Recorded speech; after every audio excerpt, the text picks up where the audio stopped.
नमस्कार दोस्तों, मैं रंजीत।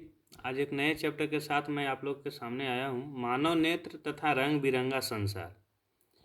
हमारे जीवन में नेत्र का मतलब कि हम लोग जिसको आँख बोलते हैं, इसका कितना इम्पोर्टेंस है वो आज इसके बारे में पढ़ेंगे कि कैसे वर्क करता है, ये हमारे ज़िंदगी को कितना रंगीन बनाया हुआ है। अगर जैसे आप लोग रात में है, रात के अंधेरा में निकलते हैं तो कुछ नहीं दिखाई देता है, मीन्स डेट कि पूरा के पूरा जो है ना काला संसार है। वैसा ही है, अगर आँख आपका अगर नहीं है तो आपके लिए पूरा का पूरा संसार जो है एकदम काला है, और अगर आँख है तो फिर जो है आपका दुनिया रंगीन है। अब इसी के बारे में हम लोग पढ़ेंगे कि आखिरकार ये काम कैसे करता है। तो मानव आँख एक प्राकृतिक कैमरे की तरह काम करती है। इसका मुख्य कार्य वस्तुओं से आने वाले प्रकाश को ग्रहण करना और उसका चित्र बनाना है। आँख कैसे काम करता है? इसका मेन काम क्या है कि जब कोई प्रकाश जो है किसी वस्तु पर पड़ने के बाद हमारी आँखों तक पहुँचता है तो उससे क्या होता है कि एक इमेज बनता है। वो इमेज जो है मैसेज भेजता है कहाँ पे? दिमाग को, मस्तिष्क को, क्योंकि मस्तिष्क के बारे में पढ़ा है कि मस्तिष्क का 3 भाग है, अपर भाग, मिडिल भाग और लोअर भाग। तो उसका मैसेज आता है, वहाँ से एक चित्र बनता है, तब कोई चीज़ जो है हमें दिखाई देता है। अब कैसा चित्र दिखता है? वास्तविक दिखता है, रियल, कभी कभी उल्टा दिखता है, इन्वर्टेड, कभी छोटा दिखता है, डिमिनिश्ड। ये कहाँ बनता है? रेटिना पर। अब आते हैं, देखिए आपको एक चीज़ यहाँ पे दिखाई दे रहा होगा कि हमारी आंखें कैसे काम करती हैं। अब हम सोचते होंगे ना कि आखिर का हमारा आँख काम करता है तो कैसे करता है। ये देखिए आपको जो है यहाँ पे दिखाई दे रहा होगा, ये आँख का चित्र है, ये हमारा आँख का चित्र है। यहाँ देखिए, यहाँ पे दिख रहा होगा आपका लेंस, यहाँ पे दिख रहा होगा कोर्निया। देखिए बाहर की तरफ जो दिख रहा है ये कोर्निया है। ये पिपिल है, जो बाहर की तरफ बाल उल होता है उसको पिपिल बोलते हैं। ये आइरिस है, ये जो है पिपिल के नीचे वाला पार्ट को आइरिस बोलते हैं। सिलिनरी बॉडी है, जो इसका एक लेयर अंदर की तरफ होता है। अब इसके बाद आते हैं, क्रोवाइड है, देखिए ये वाला लेयर को क्रोवाइड बोलते हैं। रेटिना है, जो एकदम अंदर की तरफ पार्ट होता है जहाँ पे हम लोग का ना फोटो बनता है। ये है मैकुला है। ऑप्टिक डिस्क है, जहाँ पे जो है पूरा चित्र बन के वापस आता है। ऑप्टिक नर्व्स है। तो ये हमारे जो है इतना सारा पार्ट्स है आइज का। और कंजुक्टिव जो है यहाँ पे जो है बाहर की तरफ है। तो ये जो है आँख जो है मैट्रिक के एग्जाम में कभी कभी पूछता है, इसको चित्र बनाइए और विवरण कीजिए। तो इसको जो है चित्र बना के विवरण करना है। अब देखिए, हमारी आंख बिल्कुल एक कैमरे की तरह है। जैसे जो है कैमरा, जैसे मोबाइल में आजकल कैमरा हम लोग फोटो खींचते हैं, सेम टू सेम जो है ना इसका ही काम है हमारा आंख का, ह्यूमन आई का। सबसे पहला है कॉर्निया, पारदर्शी खिड़की जहाँ से प्रकाश अंदर आती है। ये कॉर्निया जो है यहीं के थ्रू जो है हमारे आंख में जो है प्रकाश पहुँचता है। दूसरा है पुतली, जिसको हम लोग पिपिल बोलते हैं, आंखों का शटर, जो प्रकाश की मात्रा को नियंत्रित करता है। पिपिल का काम क्या है कि एक शटर की तरह है कि अगर हमको ज़्यादा लेना है तो सिकुड़ जाएगा, कम लेना है तो हमारा पुतली फैल जाएगा। जैसे कि मान लिया कि अगर अंधेरा से बाहर आ रहे हैं तो पुतली फैल जाएगा, और जैसे ही जो है ना लाइट से अगर अंदर घर में जाते हैं तो वो क्या हो जाएगा? सिकुड़ जाएगा।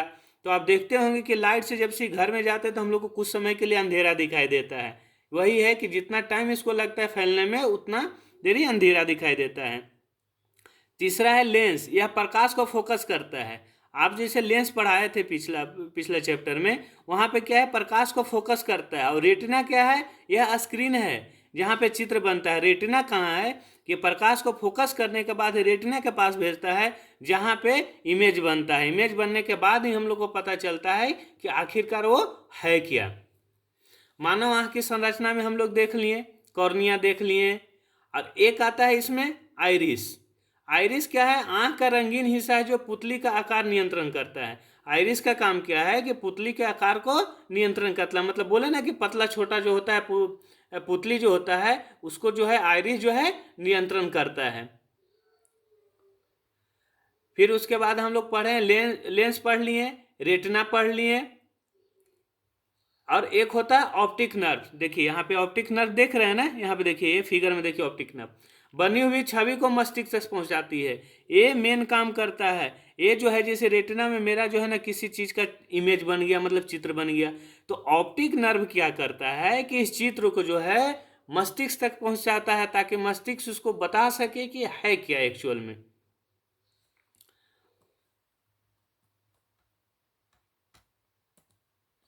अब क्या है, अब हम लोग आते हैं, एक चीज आता है आंख का सामंजस्य, जिसको हम लोग एकोमोडेशन बोलते हैं। आंख का सामंजस्य क्या है कि लेंस अपने फोकस की लंबाई बदलकर दूर और पास की वस्तुओं को साफ दिखाता है। आंख का सामंजस्य क्या है, एकोमोडेशन क्या है कि लेंस क्या करता है कि अपना फोकस जो है अपने को नियंत्रण करता है, लंबाई बदलकर या तो बड़ा या छोटा होकर वो क्या करता है, वस्तु को हमें साफ दिखाई देता है। जैसे अगर नज़दीक का वस्तु है तो क्लियर, दूर का वस्तु उसको दिखने के लिए क्या करता है कि वो अपने आप को एडजस्ट करता है। जैसे कि पास की वस्तु में लेंस क्या होता है, मोटा होता है, दूर के वस्तु में लेंस क्या होता है, पतला होता है। जैसे यहाँ देखिए, अब क्या है कि जब लेंस के बारे में पढ़ लिए तो आता है इसमें कि समान दृष्टि दोष, डिफेक्ट्स ऑफ विजन, देखने का डिफेक्ट्स जो होता है, समान जो है दृष्टि दोष कुछ कुछ है। पहला है जैसे जो है आपका मायोपिया, जिसको हम लोग निकट दृष्टि दोष बोलते हैं। इसमें क्या होता है कि दूर की चीज़ें धुंधली दिखती है। दूर का चीज़ क्या देखता है मायोपिया में, निकट दृष्टि दोष में देखिए, निकट दृष्टि दोष में हमेशा कंफ्यूजन होता है। निकट दृष्टि दोष में दूर के चीज़ें जो है धुंधली दिखेगा, या ध्यान रखिएगा, निकट दृष्टि दोष के मायोपिया बोलते हैं। और निकट दृष्टि दोष में दूर की चीज़ें हमें धुंधली दिखाई देता है, और इसको सुधारने के लिए हम लोग क्या बोलते हैं, अवतल लेंस का यूज करते हैं, जिसको हम लोग कनकेव लेंस बोलते हैं। ये देखिए यहाँ पे, ये देखिए, ये आपको दिखाई दे रहा है रेटिना है। नॉर्मल विजन के लिए जो है देखिए कहाँ बन रहा है, आपका इमेज यहाँ बन रहा है। दूसरा है हाइपरमेट्रोफिया, जिसको हम लोग दीर्घ दृष्टि दोष बोलते हैं। ये पास की चीजें धुंधली दिखाई देती है। दीर्घ दृष्टि दोष में क्या है, पास की चीजें धुंधली दिखाई देते हैं। इसमें हम लोग कौन सा लेंस यूज करते हैं, कन्वेक्स लेंस, मतलब उत्तल लेंस।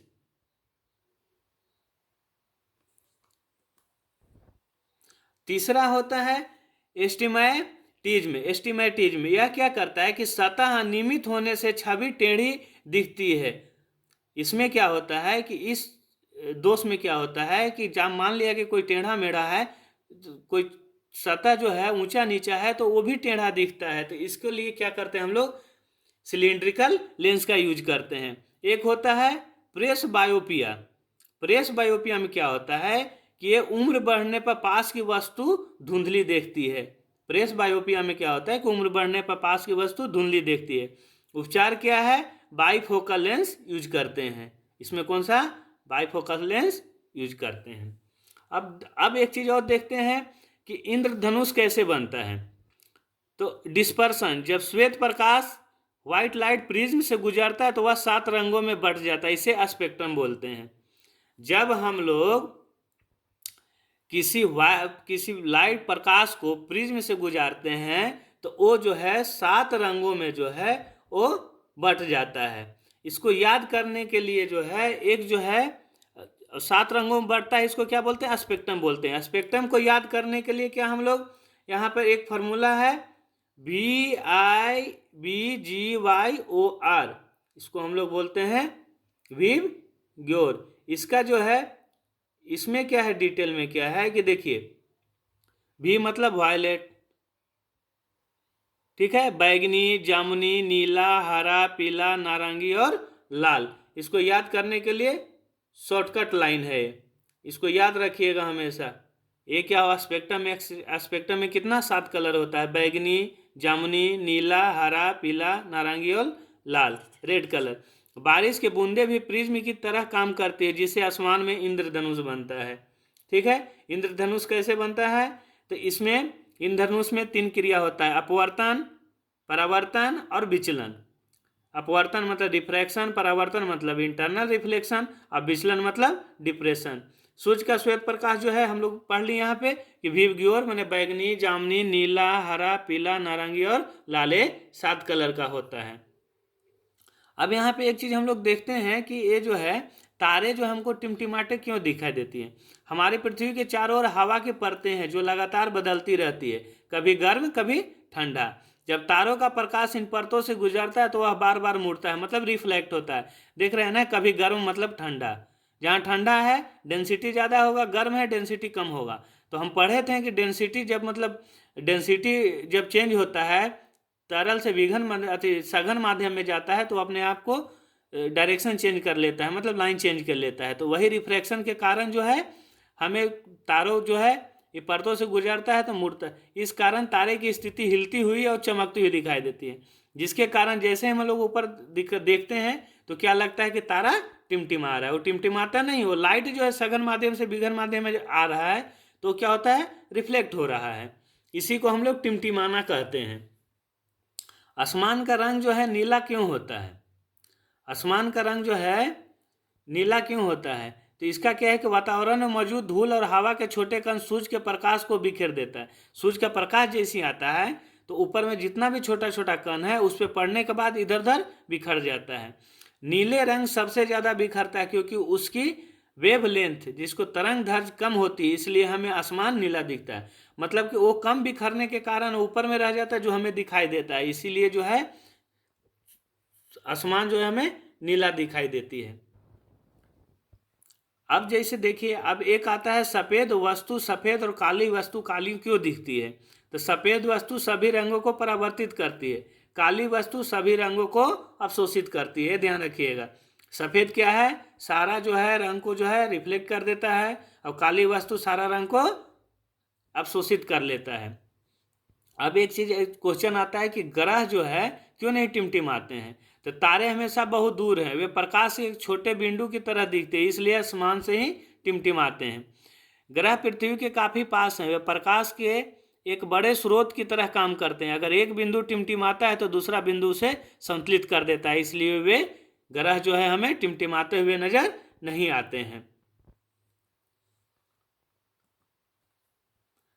अब देखिए, एक चीज़ जो है वायुमंडलीय अपवर्तन के कारण होने वाला घटनाएं, जैसे सूर्योदय जल्दी दिखना और सूर्यास्त देर से होना।